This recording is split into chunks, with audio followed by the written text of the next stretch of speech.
Hello, it is I, Broderick Wallace, retreading the same ground. Because I had to make this video again. Oh, splits, twos, doubles. Oh, yeah. Everything's duality. Except this time it's the right way around. You know, I've got this OCD thing about when I take a picture, it's like, oh, why doesn't the camera just reverse it back round to the way it is in reality? Why do we have to get this mirror image thing if the camera's facing us? Like, hasn't technology caught? It can do that, right? It can, right? We've taken the picture, now we've reversed it for you. But no, you have to go back in and reverse it. So there's all these pictures of people online with like things written backwards on their t-shirts. Like, have we not figured this out yet? It's a bit like CD jewel cases. Have we not figured out something that works yet? No. Anyway, it doesn't matter. So I'm going to make this video again, and there's a couple of things I can add in actually. I did actually make a fire after a wonderful but difficult meditation in the sunshine, actually, in the English countryside, up at the stones. And I want to highlight this picture, this piece of art that I've made. And you know those little garden birds, the cute little ones with the red chest, those robins that follow you around, jumping from twig to twig, watching you in the garden? Well, the very first comment I ever got on my channel was from such a robin, and this little robin wrote me a poem. I can't remember exactly which number video it is, it doesn't matter now, and it even got flagged by YouTube. Like why? Oh, anyway, algorithms, here we go, computer intelligence is so smart.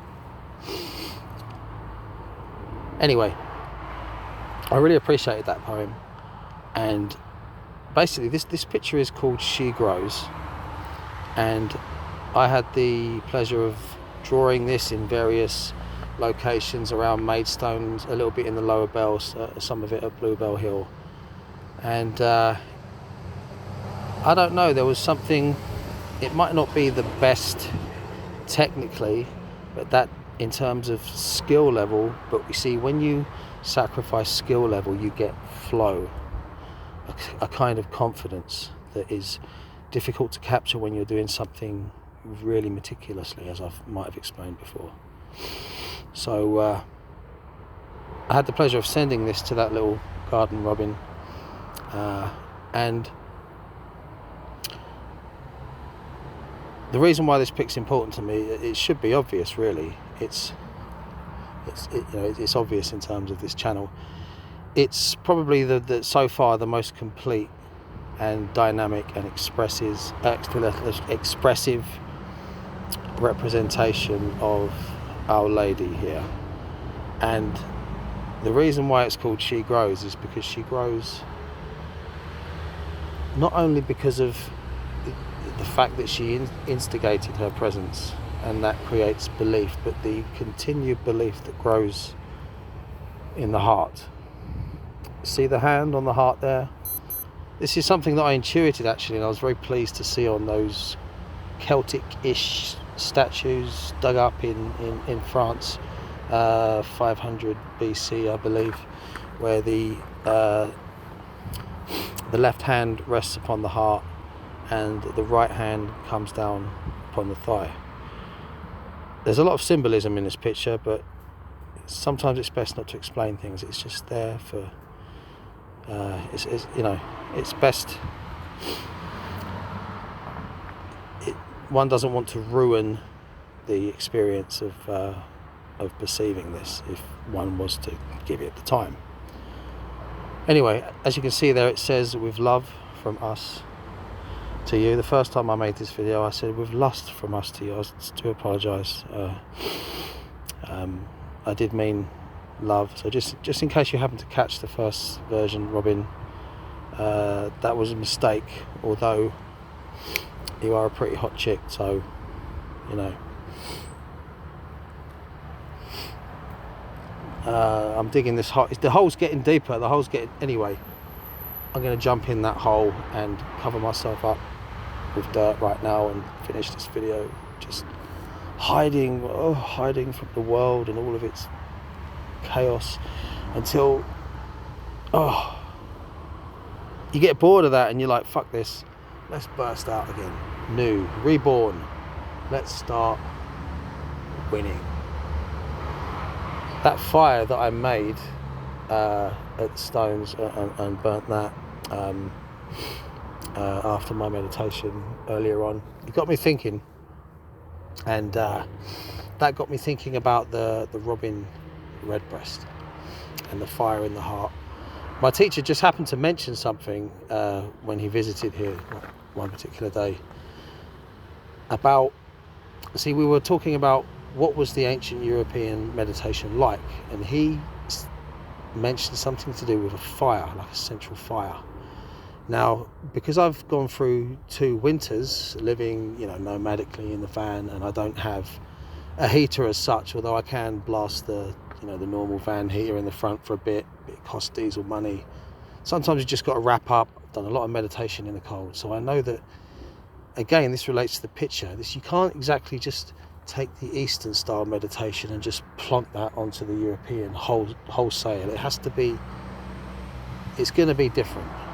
And that difference, I believe, through my teacher's statement and what I've experienced, is if you're keeping up a kind of shamanic trance or even full meditation, which I do believe happened, I do believe this happened in Europe, it's very likely that the fire would have been central to this practice. And for some reason that links up with me, in the expression of the hand on the heart, the central hearth. And it just reminded me of that little red robin.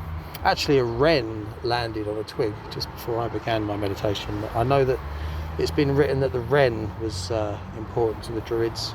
We'll never really know. I mean, it's interesting, the Gundistrup cauldron shows a Burmese meditation posture, and like I said, those statues that were dug up in France, I suspect that most of the statuary was carved out of wood.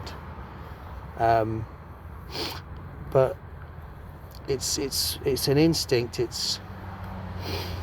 It had to, especially with the Indo-European line. I should think it was similar enough.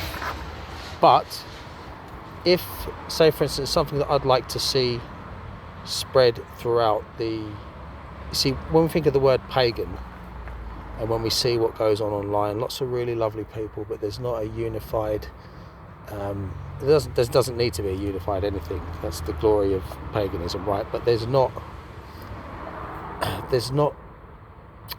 a perceivable sense of daily practice going on, and that's something that's hard to arrive at in the cold. And now, especially, most of us are living in the concrete jungle. Full domestication makes this near impossible. So it has to come from some outside channel and then meet up with the lived experience of what it's like to keep this up. And I believe that we can reformulate something. See, this is something that's been really, really heavily on my mind. It's like, how do you reformulate this? Because like there's on one side it's like you want to be authentic, and on the other side it's like, let's do something new. The world's changing, everyone's connected, everything's coming together for better and for worse, and believe me, in some ways it's better, in some ways it is worse. So I'm not blind to that. Again, seeing everything from 2 opposing views, this is definitely the way I operate. So, but nonetheless, we have to deal with facts, we have to deal with reality, and take the good from that. Everything's much more difficult, at the same time that everything is also much easier. So I struggled for this for a long time. It's like, right, how do we make a clear connection from the ancient roots, because we'll never really know exactly what went on with the Druids, the Anglo-Saxons, the Norse, etc., etc. What were they up to in terms of their shamanic and meditative practice? There's not enough evidence. So we can see things in visions, but you can't take that to the bank with other people directly. So how do we form this continuous chain? Have to bring in and fill in the gaps with information from other techniques, from other cultures. So it's like, well, you're doing something new. No, not entirely.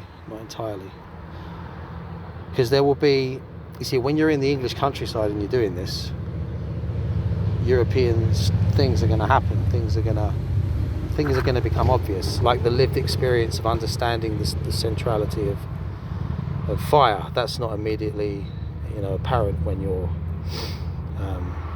able to switch the central heating on every night. These kinds of things. So it's like, and then it struck me as being really obvious. What will make this refiring authentic? It's like, well, of course, it's already there. It's her, and she grows.